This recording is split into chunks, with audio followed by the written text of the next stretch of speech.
Vamos dar continuidade então aos dons espirituais, que é o que a gente está falando nessa semana, né?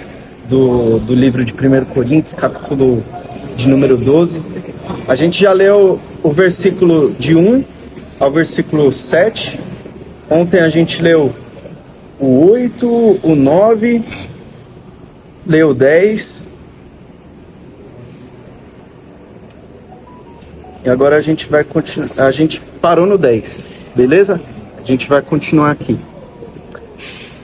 A um ele dá o poder de realizar milagres e a outro a capacidade de profetizar. Agora a gente vem para um dom que eu acho muito bonito, dom da profecia. E quando a gente vê os profetas antigamente, Elias, um exemplo, um homem usado por Deus, um profeta de Deus, um homem que foi muito perseguido também. E não que os outros dons não tragam perseguições. Você, por fato de ser cristão, você já vai ser perseguido de alguma forma. Só que há dons que são muito... mostram muito da pessoa, te colocam muito em vista a tipos de dons. Já há dons que não te colocam tanto. E é um caso do dom da profecia, que começa a profetizar. Hoje a gente vê muitos homens que são famosos por ser usado por esse dom de profecia. Assim como Elias era na época dele, e ele foi muito perseguido. E é um dom muito bonito, porque é um dom que se referencia ao futuro. Alguém que de antemão sabe do que vai acontecer. Deus ele entrega para o cara e o cara sabe do futuro. Isso daí é poderoso demais, cara. Você saber do que vai acontecer. Profundo isso. De uma maneira superficial, nós sabemos do futuro porque nós temos a Bíblia na mão. E a Bíblia é um livro futurístico, porque ela vai falar do que aconteceu, do presente, e vai falar do futuro. Então, de uma maneira ou outra, a gente também tem essa profecia conosco. Só que o dom da profecia, ela vai mais no pessoal da pessoa. Porque o profeta, ele pode olhar para você e pode falar, o Espírito Santo pode revelar a sua vida para ele e ele falar com você. Mas por qual motivo, por qual sentido o profeta faria algo desse tipo? Existem vários motivos, mas o principal dos motivos é para que você tenha uma experiência com Deus. Algo que só você e Deus sabe, ou algo que é tão pessoal seu, você nunca contou para ninguém.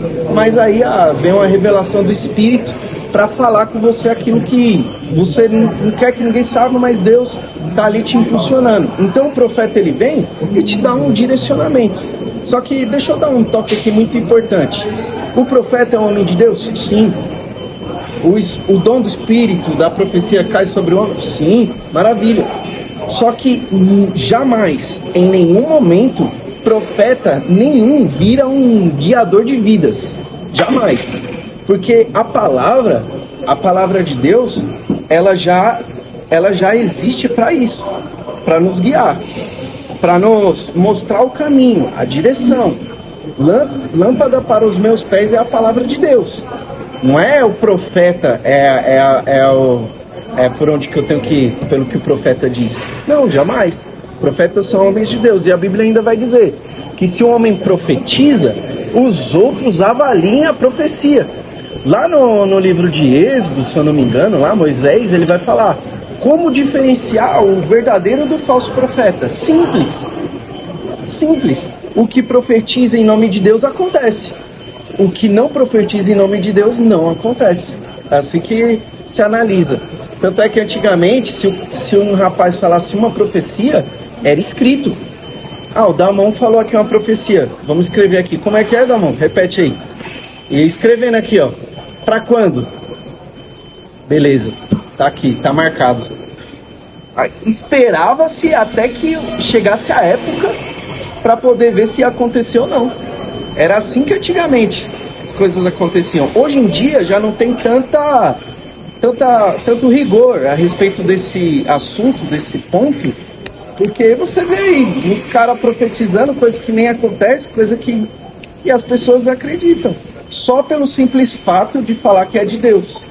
Então, se vier alguém, você tem que analisar. Analise a profecia, analise primeiramente a palavra que ele está falando. Porque se esse rapaz que se diz profeta fala uma palavra que não é ligada ao que Deus fala, então ele não é o profeta de Deus, ele é o profeta de outra coisa, menos de Deus. Porque um profeta de Deus, ele vai falar a mesma linguagem de Deus. Amém? Tá aqui de boa, né? Então, bora lá. Versículo 10.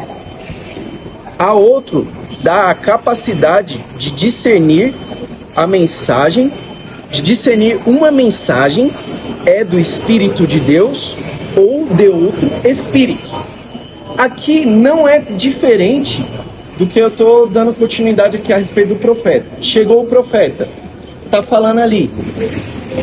Tem que ter o dom do discernimento. Para quê? Para saber se o que esse homem está falando é de Deus ou não.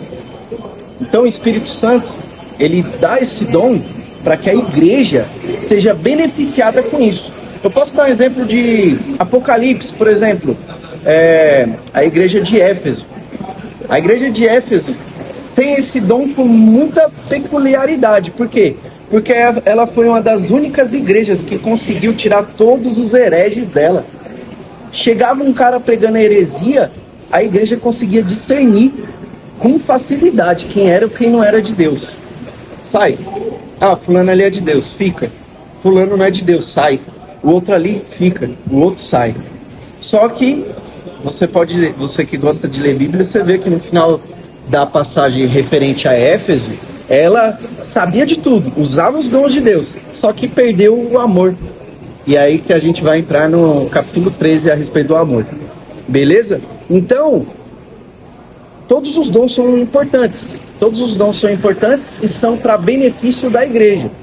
E eu venho orado a Deus para que me dê esse dom de discernir, esse dom de saber que é de Deus. Às vezes, pelo nosso próprio ego, às vezes a gente pode até se entusiasmar em algum momento e falar algo que não foi de Deus. Por isso que a gente tem que ter esse discernimento total. Teve uma vez que Deus, ele me revelou a vida de um rapaz. Só que era algo tão profundo da vida dele que ele nunca tinha falado para ninguém. Eu, recém-convertido, não sabia como que eu falava com esse cara. Tava eu trabalhando de um lado, ele do outro. Aí eu falei para ele, eu não conhecia ele. Eu tinha acabado de chegar na empresa, assim, sabe? Aí eu falei para ele assim, ô irmão, eu falei para ele que eu tive um sonho com ele. Aí ele olhou estranho para mim, eu olhei estranho para ele, aí ficou um olhar meio estranho pro outro. Só que aí eu falei para ele, não, ele perguntou, como é que era esse sonho aí? Eu falei assim, então, eu te vi e tal, eu até te convidei lá para ir em casa, e teve um momento lá que você ficou com o olho vermelho, você ficou com o olho avermelhado, começou a se contorcer, ficou meio estranho. Aí ele falou assim, aí ele continuou, ele falou como se tivesse endemoniado. Aí eu falei, Aí ele começou a chorar. Ele falou, só a minha mãe sabe disso daí que você falou. Então, daquele momento eu não sei algo lá dentro dele, mas foi ele e Deus que se resolveu. Mas algo ali precisava ser falado. Para o benefício meu? Não. Para o benefício dele. Para o benefício de nós todos. Pela experiência espiritual e pela revelação que ele teve. De algo tão profundo que talvez ali, naquele momento, desencadeou algo que estava preso lá dentro dele. Não sei. Só Deus sabe. Então, ele começou a chorar ali. Mas sempre tem que ter um discernimento, Deus. Sempre calma para falar. Não chega e já chega falando. Tenha calma. Ô irmão, posso te fazer uma pergunta? Você por acaso é casado? Você por acaso tem filho? Deus te revelou. Só que você tem que ir na calma para saber se você não está na emoção ou se você realmente está no espírito. Então, eu sei que é 11h47, né? Tem que ir agilizando. Versículo 10.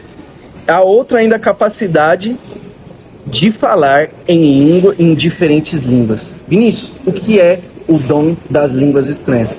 Como que eu falo esse idioma do céu? O que aconteceu lá em Atos capítulo 2? Bom, isso daí não vai ficar para hoje, isso daí é só amanhã. Então, se você está gostando desse assunto, continue com a gente aí acompanhando, e amanhã a gente vai falar sobre os dons das línguas estranhas, beleza? Deus abençoe. Fica com Deus aí.